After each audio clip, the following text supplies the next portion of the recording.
Hello friends, just ஒரு 10 to 15 days வெக்கேஷனுக்காக நான் ஊருக்கு போகிறேன், துபாயில் இருந்து இந்தியாவுக்கு. ஸோ அதுதான் இந்த வீடியோவில் நான் உங்கள் கூட ஷேர் பண்ண போகிறேன். இந்த வீடியோவில் எந்த அளவுக்கு நான் எதெல்லாம் ஷேர் பண்ண போகிறேன் அப்படின்னே தெரில. பட் ஒரு vlog, ஒரு லாங் வீடியோவில் ஷேர் பண்ணுவோம் அப்படின்னு தோணுச்சு. அதனால இப்போ எடுக்க ஆரம்பிச்சிருக்கேன். எவ்வளோ ஷேர் பண்ண முடியுமோ அவ்வளோ ஷேர் பண்ணுறேன். அண்ட் ஊருக்கு போய் ஏதாச்சும் நான் வெளியில் ஏதாச்சும் போனேன் அப்படின்னா அது கொஞ்சம் இன்ட்ரெஸ்டிங்காக இருக்கும் பார்க்குறதுக்குன்னா அதையுமே நான் கேப்சர் பண்ணி உங்கள் கூட அப்கமிங் வீடியோஸில் ஷேர் பண்ணுறேன். இப்போ இந்த வீடியோவில் எந்த அளவுக்கு ஷேர் பண்ண முடியுமோ ஷேர் பண்ணுறேன். மோஸ்ட்லி இப்போ டைம் இங்கே மிட் நைட் இல்லை, மார்னிங் ஆயிடுச்சு 1 o'clock. ஸோ எனக்கு ஃப்ளைட் 4:55க்கு என்னோட ஏர்போர்ட் ஷார்ஜா ஏர்போர்ட் தான். ஸோ நான் இங்கேருந்து ஷார்ஜா ஏர்போர்ட் ரீச் ஆகுறதுக்கு ஒரு 10 minutes தான் ஆகும். ஸோ ரீச் பண்ணிவிட்டு ஃப்ளைட்டில் ஏறி மார்னிங் ஒரு 10:30க்கெல்லாம் ஃப்ளைட் லேண்ட் ஆகும். அண்ட் அதுக்கப்புறமா வீட்டுக்கு போகிறது இதெல்லாம் இந்த வீடியோவில் கேப்சர் பண்ணுவேன்னு நினைக்கிறேன். ஸோ இதெல்லாம் கேப்சர் பண்ண முடியுமோ அதெல்லாம் நான் உங்கள் கூட கேப்சர் பண்ணுறேன். இப்போ வாங்க நம்ம வீடியோக்குள்ளாடி போகலாம். அதுக்கு முன்னாடி இப்போ தான் நீங்கள் ஃபர்ஸ்ட் டைம் நம்ம வீடியோ பார்க்குறீங்கன்னா வீடியோ ஃபுல்லாக பாருங்கள். பிடிச்சிருந்துச்சுன்னா லைக் பண்ணுங்கள். அண்ட் நம்ம சேனல் பேஜ் போய் பாருங்கள். வீடியோஸ் எல்லாம் பிடிச்சிருக்குன்னா நம்ம சேனலை சப்ஸ்கிரைப் பண்ணிக்கோங்க. அண்ட் வாங்க இப்போ வீடியோக்குள்ளாடி போகலாம்.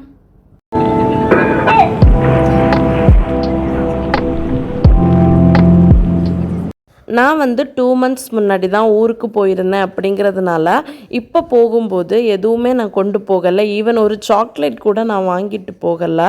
ஸோ எனக்கு லக்கேஜும் இல்லை. ஸோ நான் இப்போது போகும்போது என்ன எடுத்துகிட்டு போகிறேன் அப்படின்னா, நான் ஊருக்கு போனதுக்கப்புறமா எனக்கு பர்சனலாக யூஸ் பண்ணுற ஒரு சில அசசரிஸ் தான் எடுத்துகிட்டு போகிறேன்.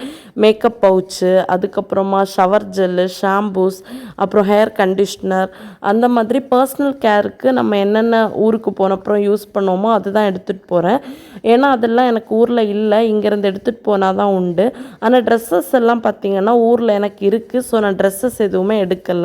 2 month முன்னாடி நான் ஊருக்கு போயிட்டு துபாய் வந்தப்போ உங்ககிட்ட ஷேர் பண்ணியிருப்பேன். என்னோட நிறைய ட்ரெஸ்ஸஸை நான் ஊர்லேயே வச்சுட்டு வந்துட்டேன். பட்டு வேறு யாராச்சும் வந்தாங்கன்னா கொடுத்து விட சொல்லுவேன் அப்படின்னு. பட் டில் நவ் யாருமே வரல. ஸோ அன்ஃபார்ச்சுனேட்லி நான் இப்போ ஊருக்கு போகிறதுனால நானே அதெல்லாம் எடுத்துகிட்டு வந்துடுவேன். ஸோ அப்போது நான் வீட்டுக்கு போனால் எனக்கு போடுறதுக்கு ட்ரெஸ்ஸஸ் இருக்குங்கிறதுனால நான் இங்கேருந்து ட்ரெஸ்ஸஸ் எதுவுமே எடுத்துகிட்டும் போகலை.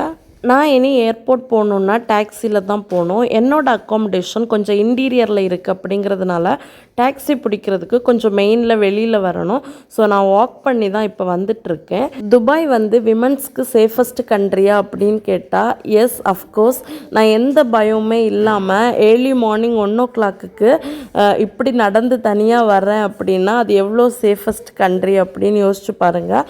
அது எவ்வளோ சேஃபஸ்ட் கண்ட்ரி அப்படின்னா, நம்மளை சுற்றி ஒரு தப்பு நடக்குது அப்படின்னா அந்த தப்பு நம்ம கன்சென்ட்டோட மட்டும்தான் நடக்கும். நம்ம கன்சென்ட் இல்லாமல் நம்மளோட ஷேடோவை கூட ஒரு பர்சனால் தொட முடியாது. அந்த அளவுக்கு அது சேஃபஸ்ட் கண்ட்ரி. ஒருவேளை உங்களை சுற்றி ஏதோ ஒன்று தப்பாக நடக்க போகுது, நீங்கள் டேஞ்சர் ஜோனில் இருக்கிறது மாதிரி ஃபீல் பண்ணுறீங்கன்னா நம்ம அங்கே போலீஸை கூப்பிட்டோம் அப்படின்னா நம்ம கூப்பிட்ட அடுத்த நிமிஷமே போலீஸ் நிற்பாங்க. எந்த டிலேயுமே பண்ண மாட்டாங்க. அங்கே சிஸ்டம் அவ்வளோ சூப்பராக இருக்குது. நீங்கள் ஒரு விமனாக இருக்கீங்க, துபாய் வரணும், ஒர்க் பண்ணணும்னு நினைக்கிறீங்கன்னா இந்த மாதிரி விஷயத்துல எல்லாம் பயப்படவே வேண்டாம். தைரியமாக நீங்கள் வரலாம். ஆனால் இன்னொன்று, அங்கே சிஸ்டம் நல்லா இருக்குது அப்படிங்கிறதுக்காக நம்மளை சிஸ்டம் ப்ரொடெக்ட் பண்ணோன்னே நம்ம வாழ்ந்துட முடியாது. நம்ம தான் ப்ரொடெக்ட் பண்ணிக்கணும். எந்த நைட்டும் வெளியில் போகலாம், என்ன வேணாலும் பண்ணலாங்கிறதுக்காக நம்ம லிமிட்டை க்ராஸ் பண்ணி எதோ பண்ணிகிட்டு இருந்தோம் அப்படின்னா நம்ம லைஃப்பை சீரழிக்கிறதுக்கு நம்மளே ஒரு ஃபவுண்டேஷன் போட்டுட்ருக்கோம் அப்படின்னு அர்த்தம். ஏன்னா அந்த கண்ட்ரி அப்படிப்பட்ட கண்ட்ரியும் கூட. எவ்வளோ சேஃபஸ்டான ஒரு கண்ட்ரியோ அந்த அளவுக்கு ஒழுக்கக்கேடான விஷயங்களும் நிறைஞ்சிருக்கிற கண்ட்ரியும் கூட. இதில் நம்ம செலக்ட் பண்ணுற பார்த்த பொறுத்து தான் நம்மளோட லைஃபுமே கண்டிப்பாக இருக்கும். நம்ம ஃப்யூச்சர் நல்லா இருக்கணும்னு நினைக்கிறோம் அப்படின்னா நம்மளுமே நல்லா இருக்கணும். இல்லை என் ஃப்யூச்சர் எப்படி இருந்தாலும் பரவாயில்லை அப்படின்னா நம்மளும் எப்படி வேணாலும் இருக்கலாம். ஏன்னா இங்கே 2 ஆப்ஷன். இப்படி தான் வாழணும்னு ஒரு ஆப்ஷன் இருக்குது, எப்படி வேணாலும் வாழலாம் அப்படின்னு ஒரு ஆப்ஷன் இருக்குது. இதில் நம்ம சூஸ் பண்ணுறதை பொறுத்து தான் நம்ம லைஃபுமே இருக்கும். Okay, coming to the vlog. இப்போ ஒரு டாக்ஸி பிடிச்சிட்டு ஏர்போர்ட்டுக்கு போயிட்டுருக்கேன். ஆக்சுவலாக ஏர்போர்ட்டுக்கு போனதுமே ஃபர்ஸ்ட்டு போய் செக்இன் முடிச்சுட்டு போர்டிங் பாஸ் வாங்கியாச்சு. இது முடிஞ்சாலே நமக்கு ஓரளவு எல்லாம் முடிஞ்சது மாதிரி தான். அடுத்து எமிக்ரேஷன் பண்ணிவிட்டு கேட்டுக்கு போக வேண்டியதான். ஸோ ஃபர்ஸ்ட் போர்டிங் பாஸ் வாங்கிட்டு அதுக்கப்புறம் எமிக்ரேஷன் இமிக்ரேஷன் எல்லாம் முடிச்சுட்டு நான் வந்து ஒரு கெஃப்டீரியா பக்கத்தில் தான் ஃப்ளைட்டுக்கு வந்து வெயிட் பண்ணிகிட்டு இருந்தேன். ஏன் அப்படின்னா என்னோடய இமிக்ரேஷன் எல்லாம் முடிச்சு நான் வரும்போது 2:45, ஆனால் என்னோடய ஃப்ளைட் வந்து 4:45க்கு தான். அடுத்தும் என்னோடய ஃப்ளைட்டுக்கு 2 hours இருந்துச்சு. ஸோ 2 hours நான் இங்கே தான் வெயிட் பண்ணணும். என்னோடய கேட் நம்பர் 6, 4 o'clock தான் கேட் ஓப்பன் பண்ணுவாங்க. ஸோ அந்த டைம் தான் நம்ம போக முடியும். அது வரைக்கும் நான் இப்படியே உட்காந்துருந்தேன் இந்த பிளேஸ்லையே. ஸோ ஒரு 4 o'clock போல் கேட்டு ஓப்பன் ஆனதும் எல்லாருமே லைனில் போக ஆரம்பிப்பாங்க. அங்கேயுமே ஒரு சின்ன போர்டிங் பாஸ் செக் பண்ணி தான் உள்ளே அனுப்புவாங்க. ஸோ அந்த செக்கின் எல்லாம் முடிச்சுட்டு நம்ம ஸ்ட்ரைட்டாக அடுத்து ஃப்ளைட்டுக்கு போக வேண்டியது தான். ஸோ நான் அந்த செக்கிங் எல்லாமே முடிச்சுட்டு இப்போ நான் ஃப்ளைட்டுக்கு போயிட்டுருக்கேன். இண்டிகோ ஃப்ளைட் தான் நான் புக் பண்ணியிருந்தேன். நான் இதுக்கு முன்னாடியே ஒரு வீடியோவில் ஷேர் பண்ணியிருப்பேன் எனக்கு இண்டிகோ ஃப்ளைட்டு சுத்தமாக பிடிக்காது அப்படின்னு. நான் ஏர் அரேபியா, ஏர் இண்டியா எல்லாமே ட்ரை பண்ணேன். நம்ம புக் பண்ணி கடைசி டைம் அந்த பேமெண்ட் பண்ணுற டைம் சொல்லுவாங்க, அதுவுமே இப்போ ஃபில் ஆகிட்டு அப்படின்னு. ஸோ என்ன பண்ணுறதுன்னு தெரியலை. நான் வெயிட் பண்ணிகிட்டே இருக்கேன் ஏதாச்சும் சீட் அவைலபிளாக இருக்கா அப்படின்னு.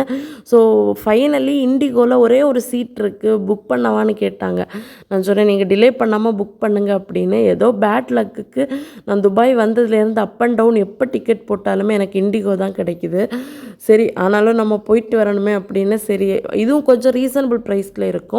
ஆனால் இந்த வாட்டி இண்டிகோ ரீசனபிள் ப்ரைஸ் இல்லை, நான் நினச்சதை விட கொஞ்சம் எக்ஸ்பென்சிவ் தான். பட் இப்போ வெக்கேஷன் டைம் அப்படிங்கிறதுனாலே நினைக்கிறேன், தெரில. பட் ஓகேவாக தான் இருந்துச்சு. ஆனால் ட்ராவல் கொஞ்சம் கஷ்டமாக தான் இருந்துச்சு. இண்டிகோவில் வந்து ஏன் பிடிக்காதுன்னா சீட்டெல்லாம் கொஞ்சம் ஒரு மாதிரி இருக்கும், நமக்கு கம்ஃபர்டபுளாக இருக்காது. ஏன்னா 4 hours ஒரே இடத்துல உட்காந்து ட்ராவல் பண்ணும்போது கொஞ்சம் சீட் கம்ஃபர்டபுளாக இருந்தால் நல்லாயிருக்கும். பட் இங்கே வந்து கம்ஃபர்டபுளாக இருக்காது. ஏதோ மர சேரில் உட்காந்து வர ஒரு ஃபீல் தான் இருக்கும். முதுகு வலி, ஹிப் பெயின் எல்லாம் இருக்கும். ஸோ தட் எனக்கு அது கொஞ்சம் பிடிக்காது. அண்ட் 4 hours ட்ராவல் முடிச்சுட்டு சூப்பராக லேண்ட் ஆகி ட்ராண்ட்ரம் ஏர்போர்ட் வந்து ரீச் ஆகியாச்சு. அண்ட் ரீச் ஆனதுமே லக்கேஜ் செக்ஷன் தான் போவோம். லக்கேஜ் இருக்குது அப்படின்னா லக்கேஜை எடுத்துகிட்டு அண்ட் அகெயின் பாஸ்போர்ட் ஸ்டாம்ப் பண்ணிவிட்டு நம்ம வந்து வெளியில் வந்துடுவோம். அன்னைக்கு என்னை ஏர்போர்ட்லேருந்து பிக்கப் பண்ணி கூட்டிகிட்டு போகிறதுக்கு என்னோடய ஹஸ்பண்டும் அண்ட் ஹஸ்பண்டோட ஸ்டூடெண்ட்ஸும் வந்திருந்தாங்க. ஸ்டூடெண்ட்ஸ் அப்படின்னா என் ஹஸ்பண்ட் வந்து ஒரு ப்ரைவேட் காலேஜில் வந்து ப்ரொஃபஸராக இருக்காங்க. ரொம்ப லக்கி ஸ்டூடெண்ட்ஸ் இப்படி ஒரு ப்ரொஃபஸர் கிடைக்கிறதுக்கு. நான்லாம் காலேஜ் படித்த டைம் எனக்கெல்லாம் இந்த மாதிரி ப்ரொஃபஸர்ஸ் கிடைக்கல. மேமாக இருக்கட்டும், சாராக இருக்கட்டும், எல்லாருமே ரொம்ப ஏஜ்டு பர்சனாக இருப்பாங்க. ஸோ அதுக்கேற்ற மாதிரியான மெச்சூரிட்டியோடு நடந்துப்பாங்க. பட் இவர் வந்து இந்த ஜெனரேஷன் பிள்ளைங்களோட எக்ஸ்பெக்டேஷன்ஸ், இந்த ஜெனரேஷன் பிள்ளைங்க எப்படி நடந்துப்பாங்க இதெல்லாம் புரிஞ்சுக்கிட்டு அவங்களுக்கு ஏற்ற மாதிரி நல்ல ஜாலியாக வைப் பண்ணிகிட்டு இருக்காங்க.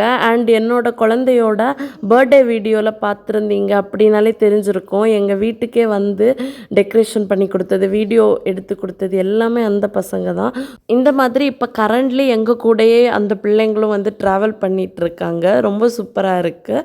அண்ட் அங்கே எல்லாருமே 2 பிள்ளைங்க தான் இருந்தாங்க. ஸோ நாங்கள் எல்லோரும் அண்ட் ஹஸ்பண்டும் சேர்ந்து நாங்கள் வீட்டுக்கு வந்துட்டு இருந்தோம்.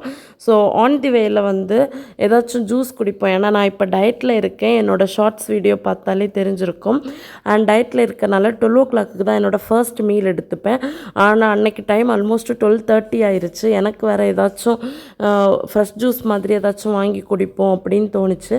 அதனால வாட்டர்மெலான் வந்து வித்தவுட் சுகரில் வந்து ஒரு ரெஸ்டாரண்ட்டில் இருந்து குடிச்சிட்டு வீட்டுக்கு வந்தாச்சு. வீட்டுக்கு வந்ததுமே என்னோடய கோல்டன் ஸ்பேரோவை தூக்கி வச்சு நல்லா கொஞ்சம் கொஞ்சியாச்சு. அண்ட் அவன் கூட கொஞ்சம் நேரம் டைம் ஸ்பெண்ட் பண்ணிவிட்டு கொலை பசியில் இருந்தேன். டைம் வேறு ரொம்ப ஆயிடுச்சு. ஸோ ஃபஸ்ட்டு அம்மா வீட்டுக்கு தான் வந்திருந்தேன். ஏன்னா குழந்த அம்மா வீட்டில் நின்னாங்க அப்படிங்கிறதுனால. ஸோ ஃபஸ்ட்டு வேலையாக நான் வந்து சாப்பிட்டாச்சு. சாப்பிட்டுட்டு ஒரு குட்டி தூக்கத்தை போட்டோம் நானும் குழந்தையும். அண்ட் என்னோடய சிஸ்டரும் பார்த்திங்கன்னா அப்ராடில் இருந்து லீவுக்கு வீட்டில் வந்திருந்ததுனால அவ கூடயும் கொஞ்சம் நேரம் அப்படி பேசி எடுத்துட்டு அப்படியே டைம் போச்சு அன்னைக்கு. அதுக்கப்புறம் ஈவினிங் போல் ஹஸ்பண்ட் வீட்டுக்கும் வந்துட்டேன் நான் குழந்தையும் கூட்டிகிட்டு. அண்ட் அவ்வளோதான், இப்படி தான் என்னோடய அன்னைக்குள்ளே ட்ராவல் போச்சு. அண்ட் அன்னைக்கு நான் வந்து நல்லா ரெஸ்ட் எடுத்தேன். வேறு பெருசாக எதுவும் பண்ணலை. அதான் நான் வீடியோலையும் ஷேர் பண்ணலை. ஸோ தட் நம்ம வீடியோவோட எண்டுக்கு வந்துட்டோம். இந்த வீடியோ பிடிச்சிருந்துச்சுன்னா லைக் பண்ணுங்கள். நம்ம சேனல் பேஜ் போய் பாருங்கள். உங்களுக்கு பிடிச்சிருந்துச்சுன்னா நம்ம சேனலை சப்ஸ்கிரைப் பண்ணிக்கோங்க. நெக்ஸ்ட் வீக் இன்னொரு சூப்பரான வீடியோவோட உங்கள் எல்லோரையும் மீட் பண்ணுறேன். டில் தென் டேக் கேர், பை.